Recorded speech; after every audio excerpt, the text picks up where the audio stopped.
Hi, folks. Steve Urban here, founder and CEO at recruiting firm Riderflex.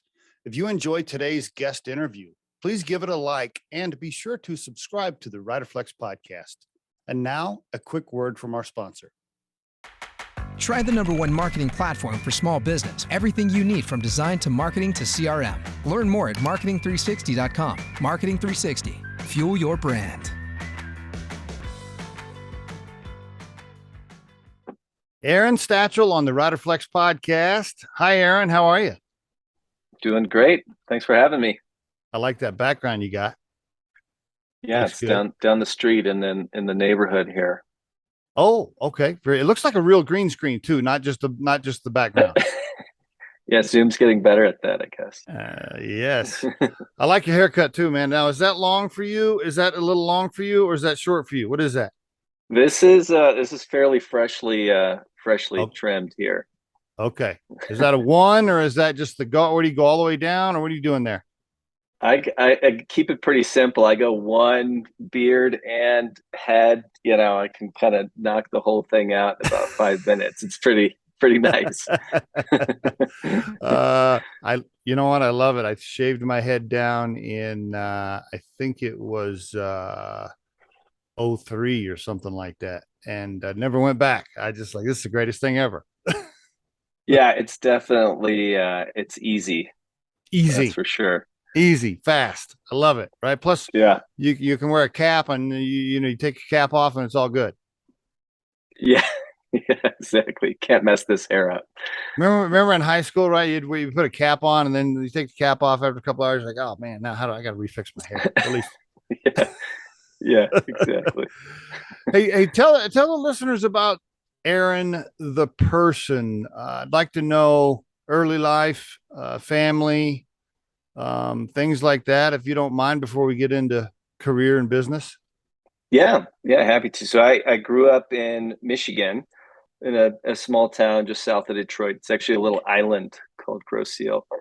Oh, Yeah, I lived in this. It was a great small town to grow up in. Kind of the kind of place where there's one middle school, one high school. So yeah. a lot of people I met in elementary school were friends, kind of all the way through my childhood, which is cool. I still keep in touch That's with good. some of those folks, and so I left home at 18. I went to West Point for my undergrad, and so Congratulations, man! Congratulations getting into West Point. Thank That's you. a big deal. Yeah, it's a great place.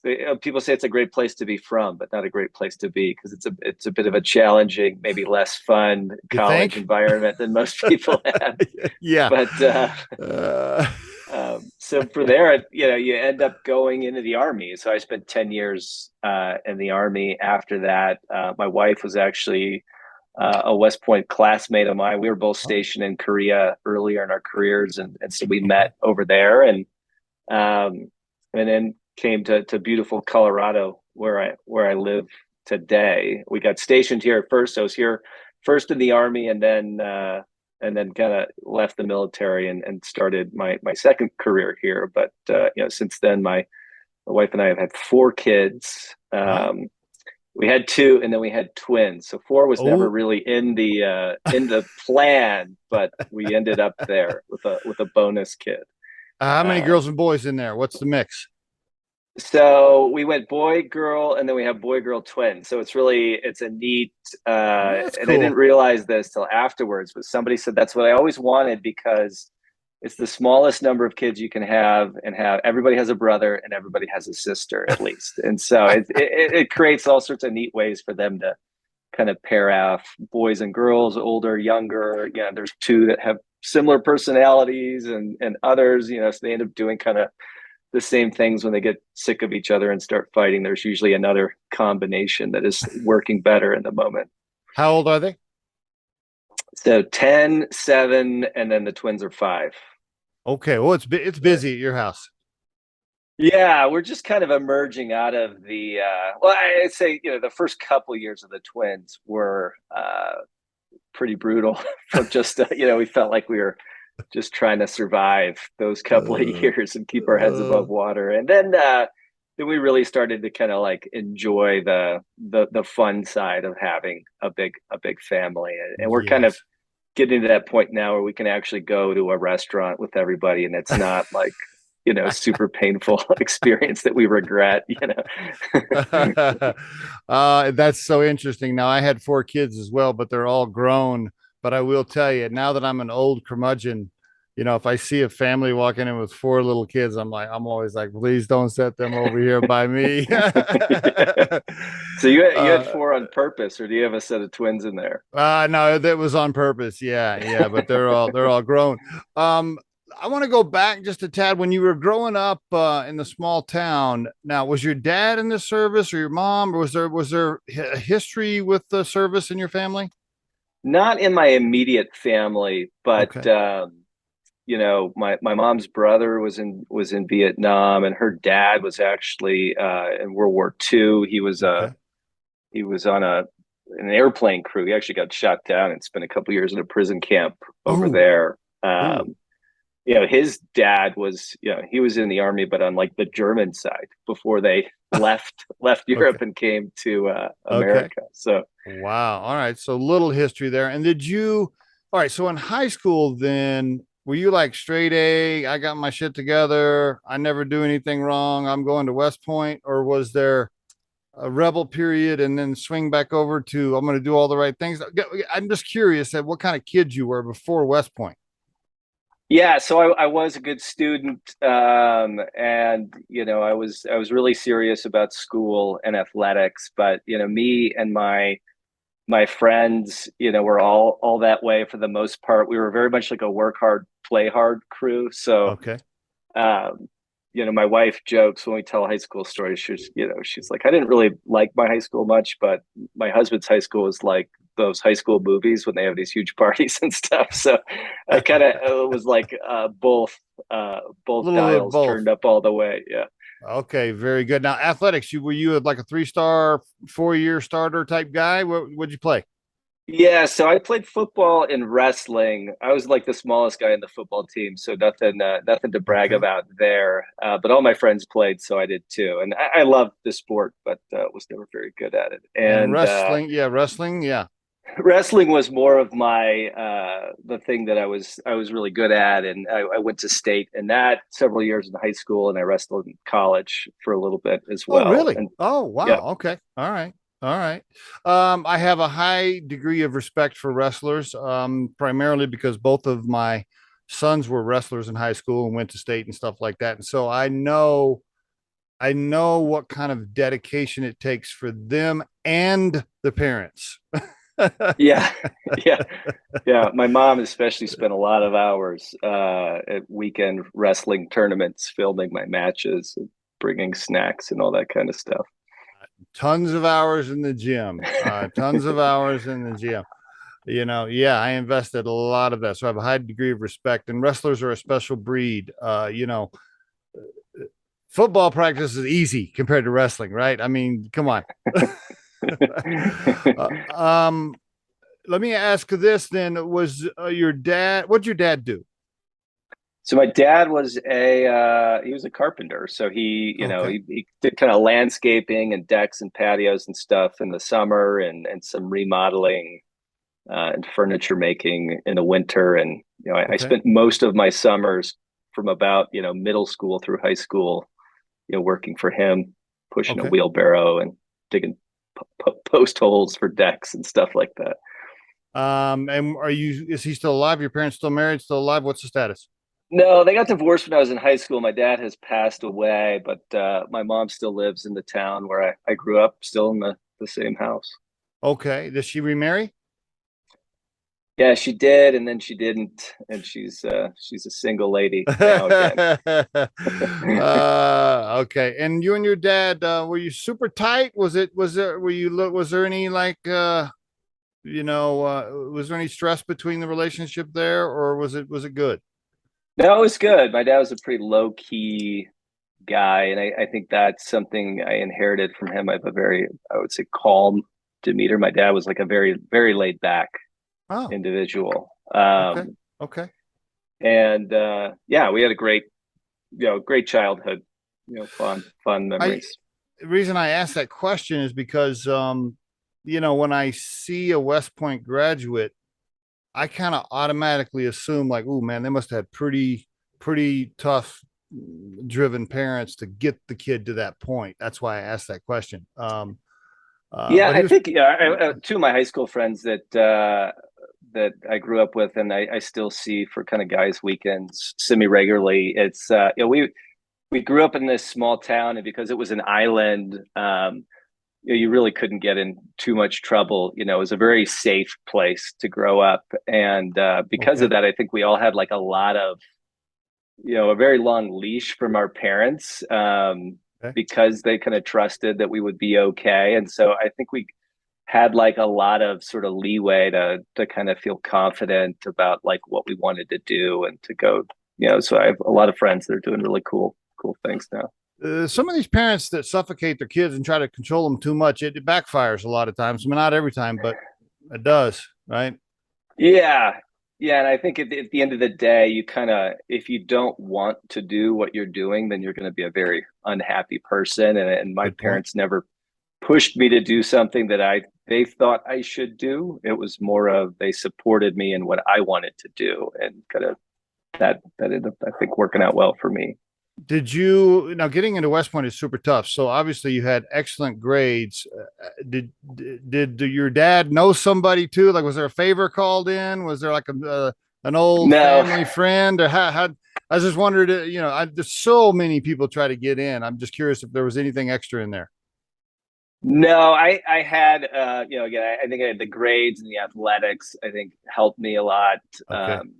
And then it is a dual application. So you apply to the school, and then you've got to get a senator or member of the House of Representatives to also sort of Right. nominate you, because they Okay. take people from every state. So there's only so many slots per state, and it's based on that, basically the representation model. And I so see.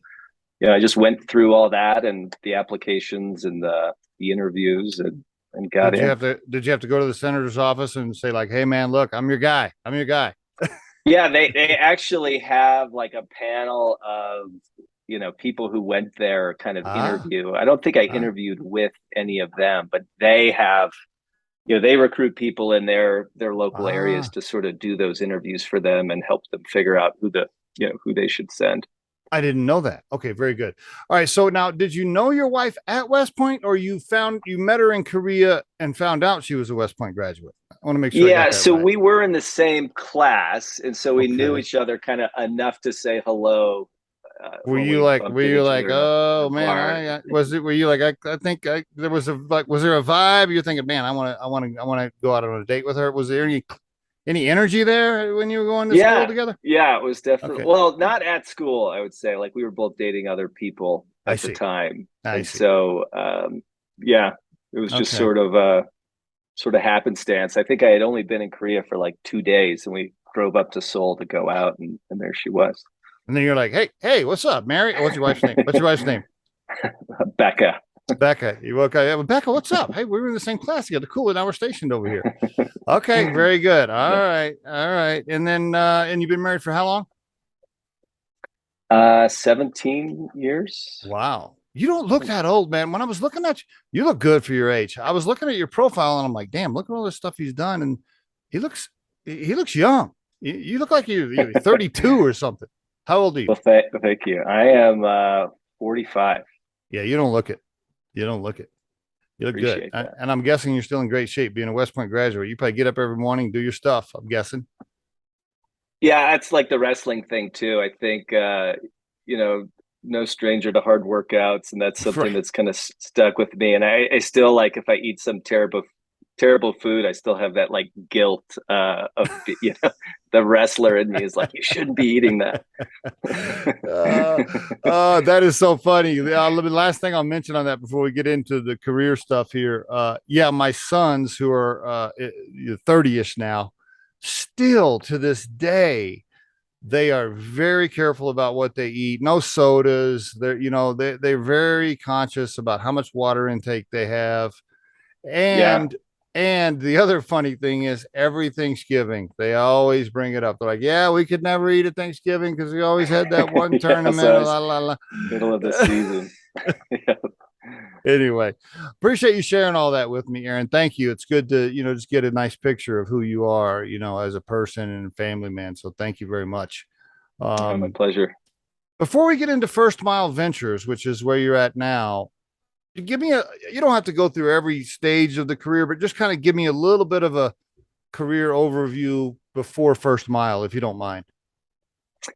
Yeah, so as I mentioned, I spent 10 years in the Army. I was a helicopter pilot and an Army officer. And so I kind of moved through kind of several positions there, several duty stations. I had a couple deployments to Iraq in the middle of that.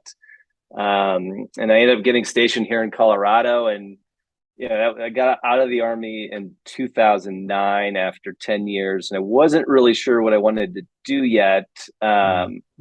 I mean, I majored in econ as an undergrad, and I had always been interested in investing and finance, and that was just always interesting to me from like mostly like followed stocks and things like that. Okay. But as I was getting out of the military, the economy was pretty terrible back in 2009, Yeah. and hunkering down in business school seemed like the right thing to do. So it gave me a little bit of a nice transition period to kind of get exposure to the business education, as well as I spent a lot of my free time as a summer intern and part-time employee working for startup companies, which Okay. I knew somebody who was running kind of a startup incubator and working with a bunch of companies, and said, you should intern here this summer because you'll get a lot of exposure to different companies and work on a lot of different things, and it'll help you kind of focus your studies and think about what you want to do. And I kind of caught the startup bug That's when I okay. was doing that. I really liked the idea. So I was a little bit older than like my typical business school classmate, because I had spent 10 years doing something else, where that's made me kind of like the old guy in my business school class. Most people were in their mid 20s. And so I really like the idea of kind of jumping into a small, fast growing company and growing fast with it in my second career. Gotcha. I felt like at that awkward age where like, I really need to catch up fast to, the Okay. people who had gotten out of the military earlier than I did. Needless, And but then you found out you probably had more people skills and worldly experience than a lot of these young folks running early stage companies. yeah, the military is interesting because they throw, a lot of responsibility at Yes. you at a Yes. very young age that I think a lot of your peers in the business world don't get. Yes. And so that was definitely something unique I had. The leadership stuff didn't really come naturally to me. It was No. something I really had to work Really. on, and Really. Okay. All right.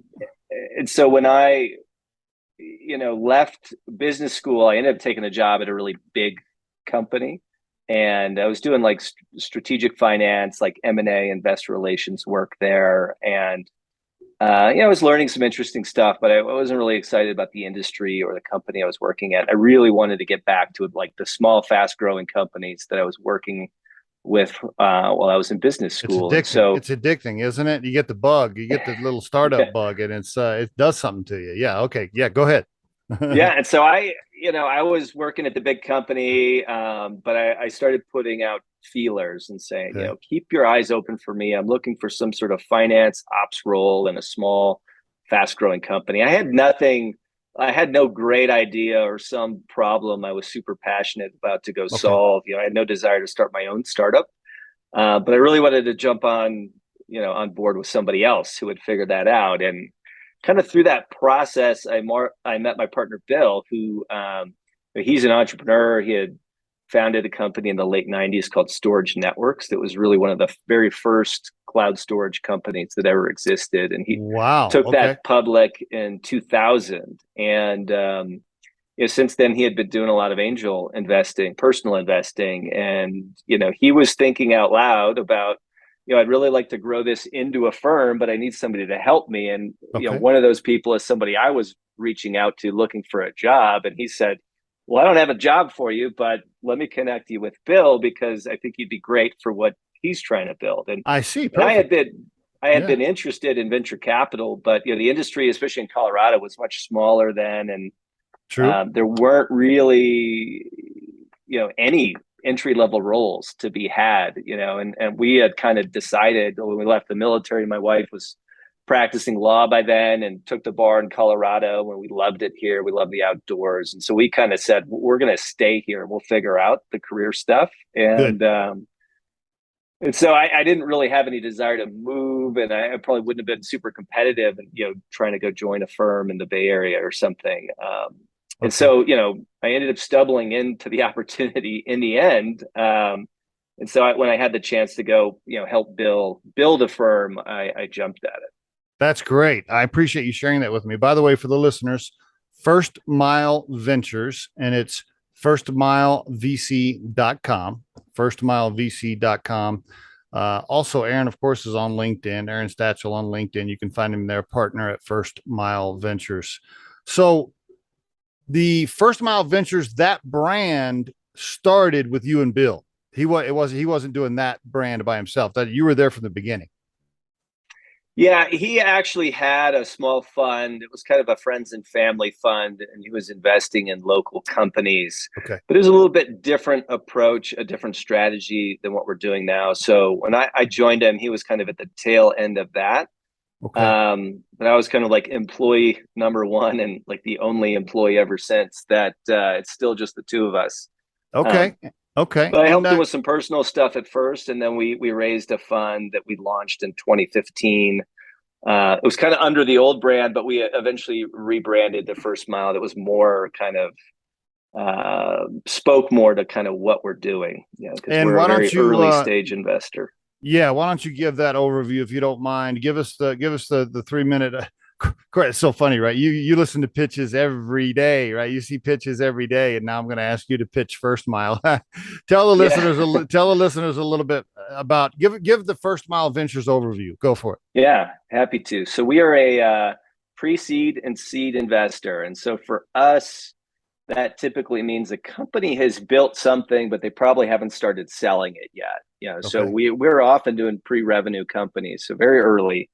Usually just a handful of people with some laptops, and Okay. then on the back end, somebody who's got a product in market. They just kind of closed their first few customers, but they need another 12 to 18 months of runway so that they can go prove more meaningful uptake in the market.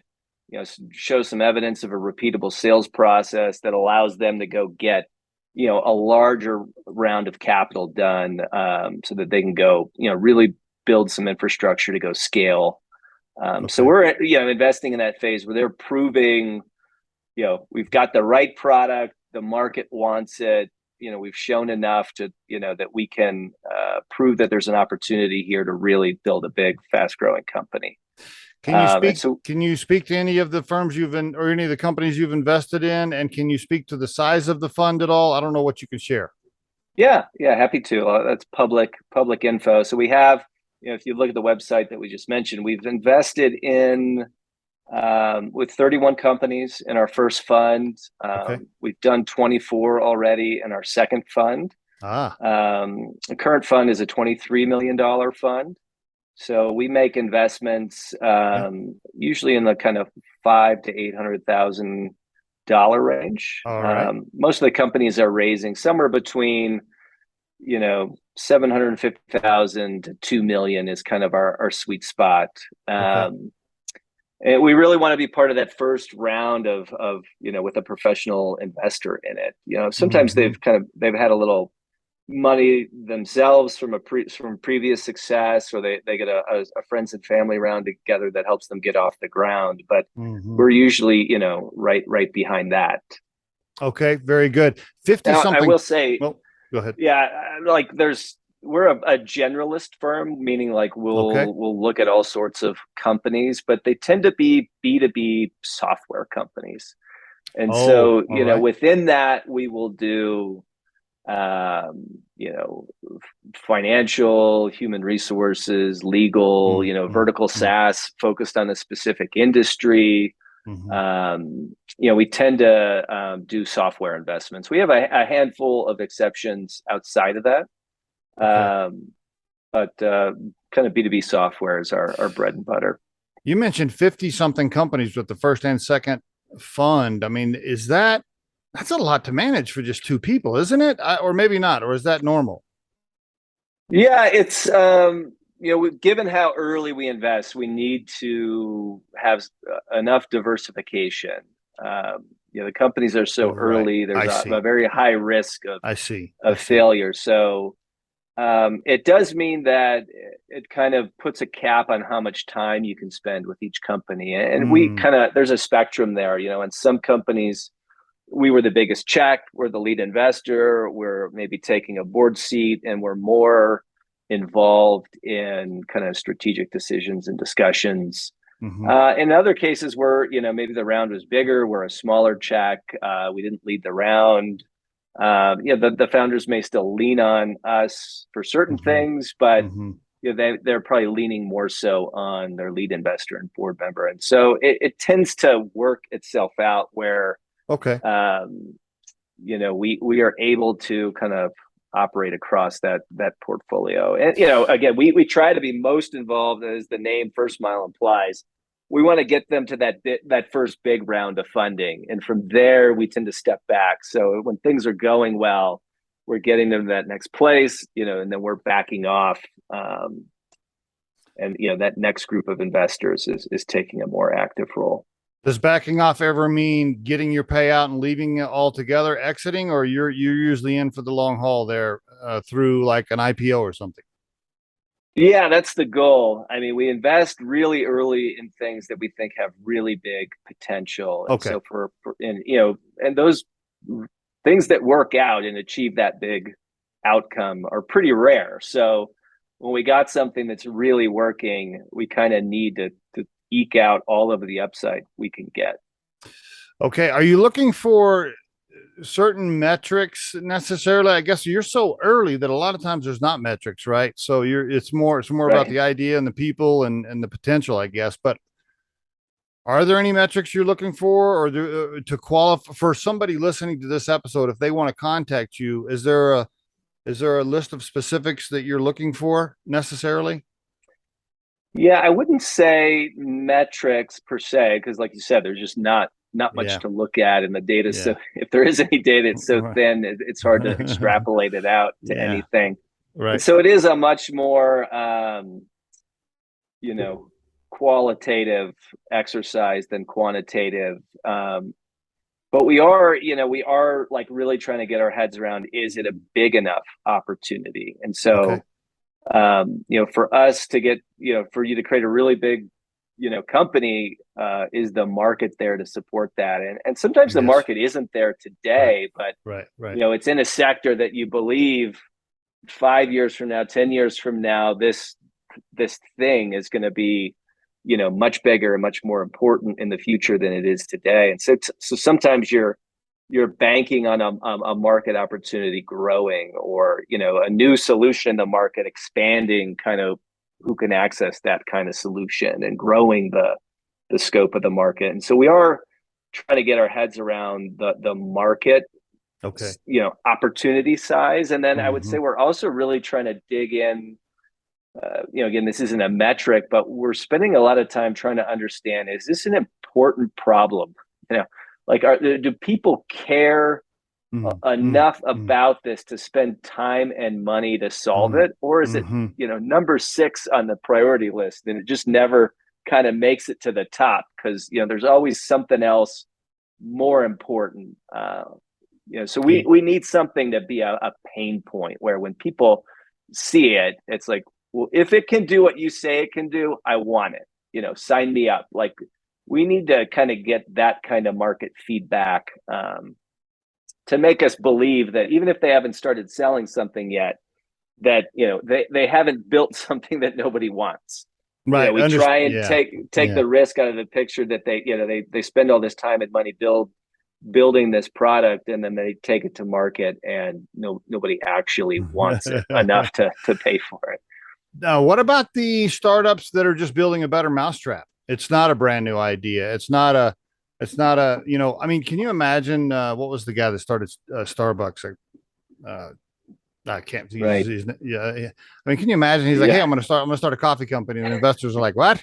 Okay, well, there's, there, Yeah, yeah, those are tough. There's some really big success stories. I mean, we're sitting here talking on Zoom, and yeah, when Zoom launched, there was all sorts of paid solutions like Citrix and GoToMeeting, and yes, there was free stuff out there, and and it's a fun exercise to sort of put yourself, imagine yourself being in that pitch, right. 5 years Oh, ago or whenever it was, and say, right. I'm Oh going to man, build a new video conferencing company, pre-COVID, lots of competitive solutions. It's like, yeah, does anybody need another one? Is that, right. it feels like a really competitive thing. And so, I think it's a They good wouldn't have exercise made to it ask past you. yourself, They wouldn't have made it past why you. Yeah, was, yeah, you really need to, and there's some things that you just won't, as an investor, you just won't get it. right, right. And, Yeah, you're not going to get in all the great deals sometimes because, you just aren't excited about it and you don't oh, understand. It's like, oh, who cares? Who needs another video conferencing app? And right. lo and behold, it's one of the biggest success stories. So I try and like reflect on that. Like, what questions should I have, if I was in that room, what questions should I have asked to Agreed. understand why that is such a big opportunity? Yeah, and the reason I took you down that road is because I've interviewed so many people on the Riderflex podcast, many of them from VC and PE firms, and most of them are always like, "I'm looking for that game changing, everybody needs it, brand new idea." And I always think to myself, "Yeah, I understand, but what about the better mousetrap guys like Zoom and all these like, what about those guys?" And so that's why I Yeah. ask you that. I would assume that because you're so early in the investment, it's along with the ability to read the market and see the vision and look into the future and go, man, is this going to be big? Along with that, your ability and need to read people and have judgment on people and their personalities and whether or not they can work together and their work ethic, and is this person going to be an asshole, and is this like your EQ, so to speak, right? Your emotional intelligence has to be super high so that you're reading the room correctly with the people at play, right?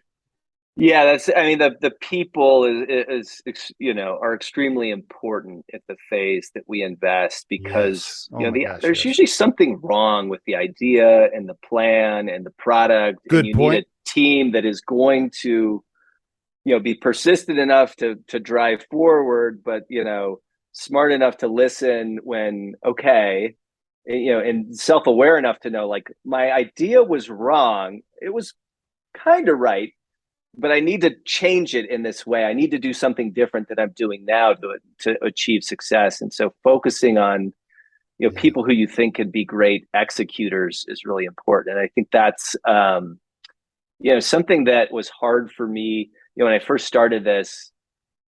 I had all this great like leadership and management experience in the military, Yeah. and I'd seen a lot of people, Oh, do well or not do well in really stressful situations. But when I became a VC, it was like I'd take all these pitches, and I'm like, man, if I only understood the technology world better, I would know if these were good investments or not. yeah. And Yeah. eventually, like the light bulb went off after I don't know how many times, like trying to research, try to learn everything about everything, which is just not Yeah. humanly possible. It's like, well, if they can't communicate to me in a 30-minute phone call, why this is such a big opportunity, why it's so Oh, different, why other, the incumbent players can't pivot and copy us because of this old architecture, and that opens up this path, and it's going to be hard for anybody to, it's like somebody who can't communicate why this is a huge opportunity, why they've got the right kind of plan and approach to solve it. If they can't convince me of that, then it's yep. probably not, Yep. they're probably not the right people to go do this deal because, I learned it's like the people who can not only convince an investor to, put money into the company, it's like that same set of skills is the skills to convince a big company to like use a startup's product. It's Yes. like, it's the same skill to, recruit great people and say, I Yes. know you've got this great job. I've got this little startup with no customers. I want you to quit your job, come work for us, and build this huge For low pay yeah, and an equity and for an equity package and low pay. yeah. And so, like, if you can't communicate this big important vision and Uh, how you're going to be successful, I mean that yes. it's really Gotcha. a foundational skill for an entrepreneur, I think. Absolutely agree. By the way, even after they get started, sometimes not only can they not communicate clearly what they're trying to do, then they put up a website and you read the website 3 or 4 times and you're like, okay, now what is it? What is it they do again? I can't tell you how many times as a recruiting firm, right? So our day job at Riderflex, we're a recruiting firm, right? And so my partner and I, my co-founder, whether we're getting ready to visit with a client or somebody's calling us about the podcast, Aaron, I can't tell you how many times one of us will be like, all right, so I've read this website 4 times and I still don't know what they do. Well, which is, especially as a recruiter, and that's an analogy I've used with, founders on their pitch decks, because it's like they want to put everything in there and lay it Yeah. all out in 25 slides. And this is important information here, and this is important information there. Right. But, it's like, I'm like, put yourself in a recruiter's shoes that has, Yeah. 100 resumes on their Exactly. desk. They're going to spend, 30 seconds on each one, triaging, trying to figure out which one is worth, putting in for an interview or whatever. And, investors are doing the same thing. They have all these pitches coming at them, and they those big ideas need to jump off the page right Yes. away, because nobody has enough time in the day to, like, you don't have time to spend Yeah. 15 minutes No, looking at every resume and no. really kind of understanding, somebody's life story Uh, before you make a decision there. how many pitches on average? You don't have to have the exact stat, but how many pitches do you think you looked at last year over the last 12 months? Yeah, it's thousands. Thousands. We did 24 investments in that Yeah, last couple of thousands. years. Now, okay, so is it they send you the teaser, the short teaser first, and then maybe you say send me the full pitch, and then and then you whittle it down, and then you say, okay, I'm ready for you to pitch me in person or pitch me on Zoom. What's the process? Yeah, typically, there's some sort of email.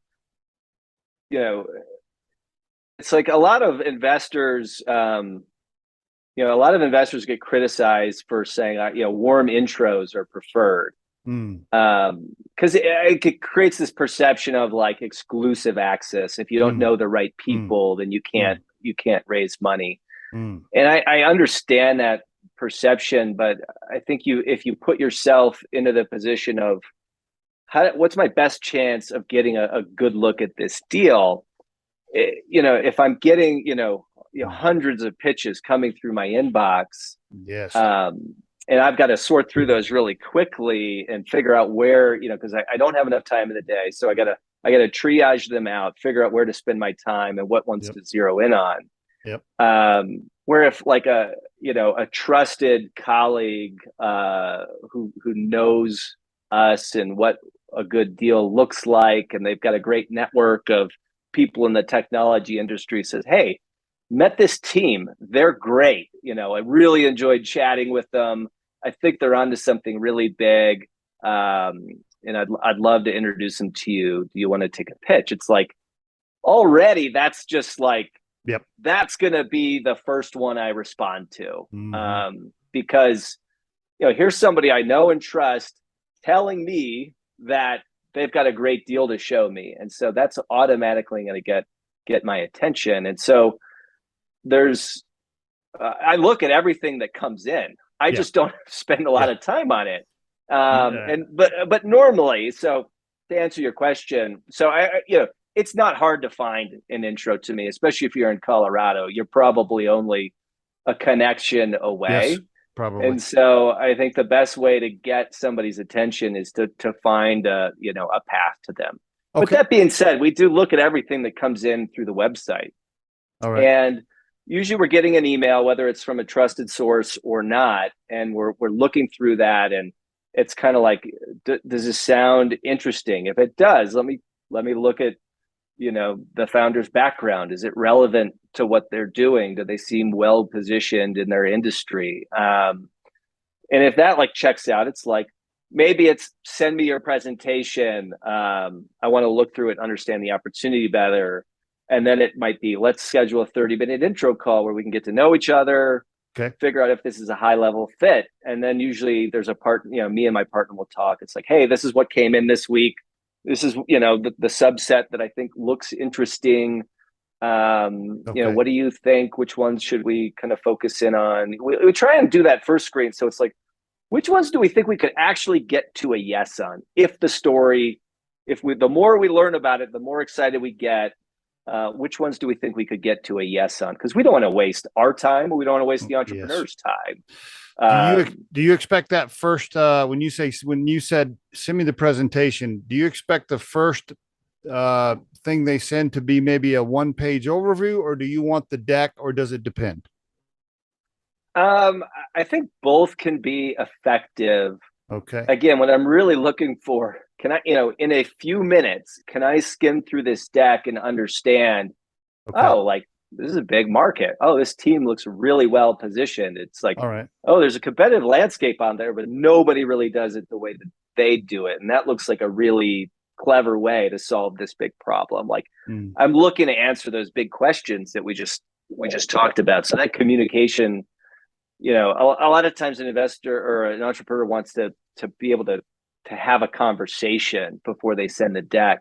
But again, like the dynamics of the volume of things most investors are looking at, a lot of times that they need to do a first pass on the deck to decide, like, I only have so many slots in my calendar per day. Yeah. Let me look at some decks, and then I might pick a couple to meet with. And so kind of putting your best foot forward on that front. Well, it can seem superficial. It can be the difference of, getting the meeting to tell your story or not.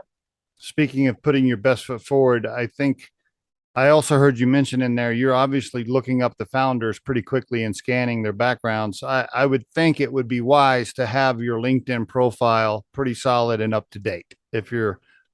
Yeah.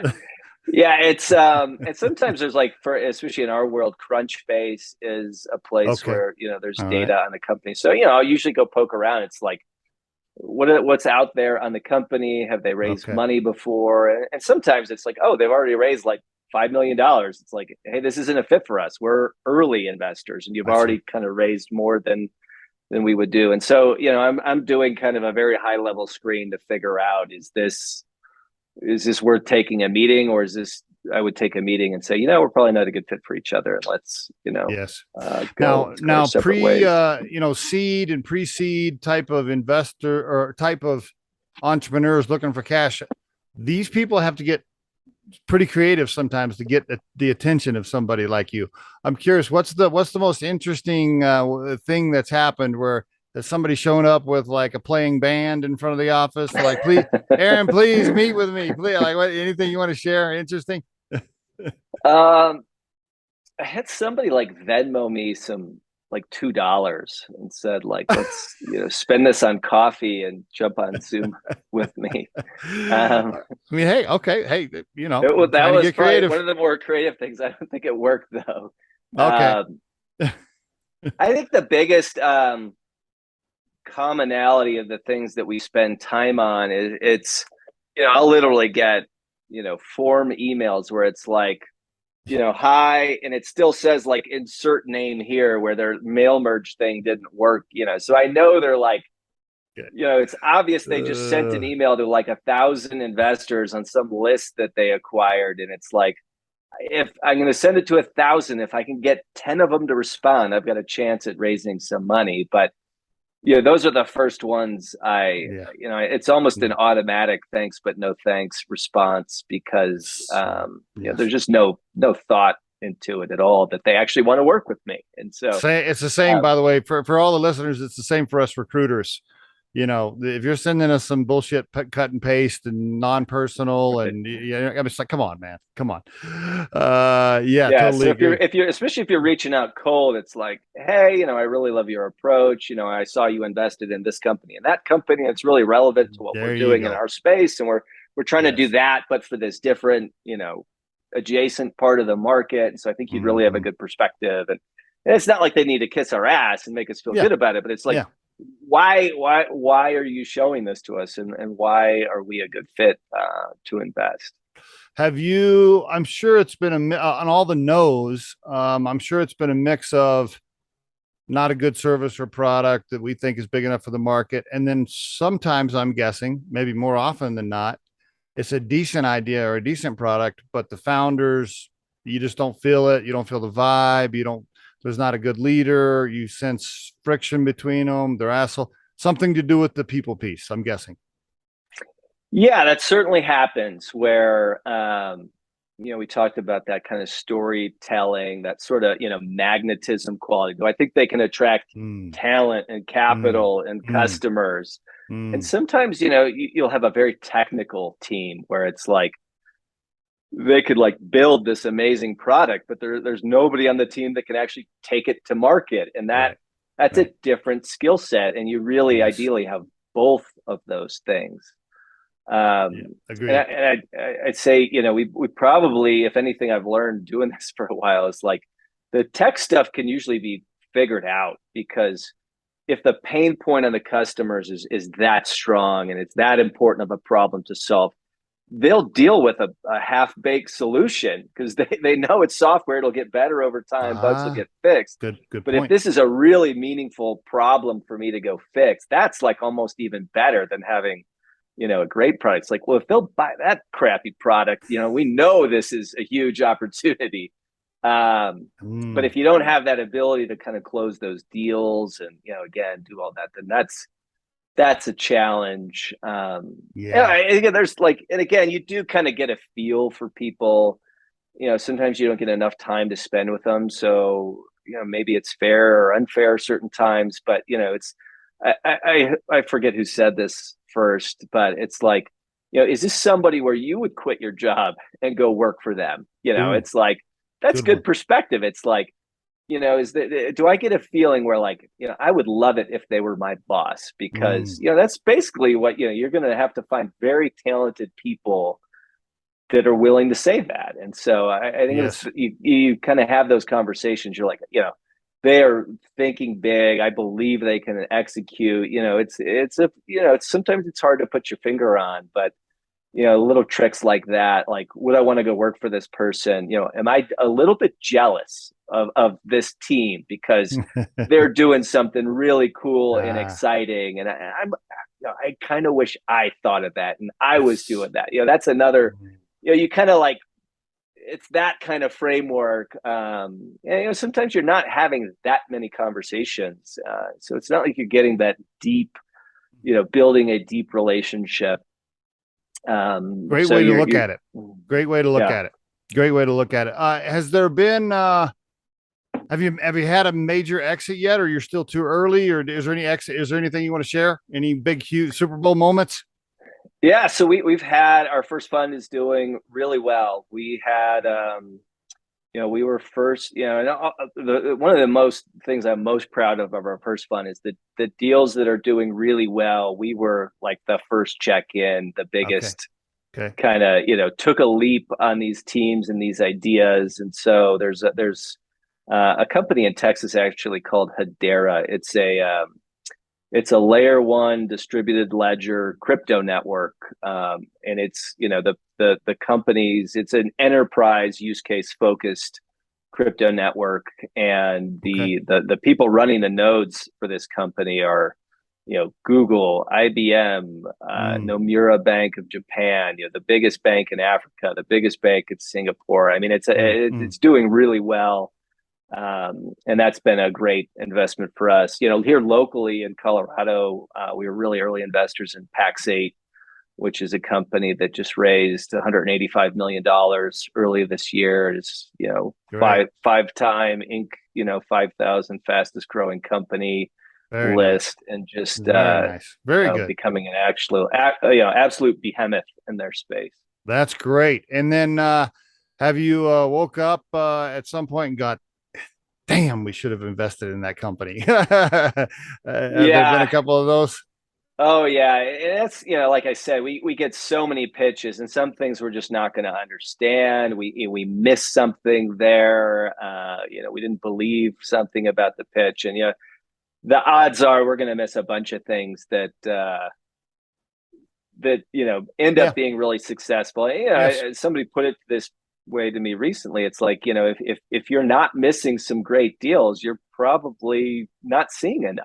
Mm. You're not seeing enough great deals, and so I see. that Okay. makes me sleep a little bit better at night when there's something that's doing really well. It's like, and we had the opportunity, but didn't do it for whatever reason. Very good. Last question, and then hang on just for a second after we stop recording. But the last Yeah. question, really quick. It's kind of backing off of the career stuff and taking it back to a personal level. So you've had a great career already. I mean, you got a beautiful family, got a great education. I mean, you've already accomplished a lot of wonderful things in your life. So congratulations on that. Thank you.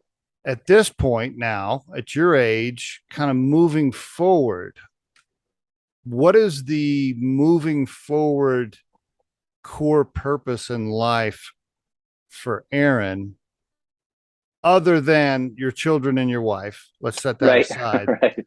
What is your move forward core purpose now? Yeah, that is a great thing to think about, and I'm it's definitely something as you get a little bit older, and our kids just started school. We have like nephews that just are, and nieces, they're like leaving for college the first time, and you kind of you realize that you're not going to be here forever, and That's things right. go by really fast all of a Yes. sudden, and so definitely really trying to make the most of my time here. And I would say, like, on a professional level, I really love what I do, getting involved with these companies really early and seeing some of them take off, like we were just talking about. And I think Mm, looking back 10, 20 years from now, I think that the thing that kind of really excites me, and I think will be really satisfying professionally, is to kind of see these companies that it's like, oh, I remember when it was like two guys with this big idea, and we wrote them their first check, and now they got a building downtown with their name on it, and nice. they're Yes. they're Right. employing Right. all these people and providing them a way to support their families and go after their purpose in life, and creating.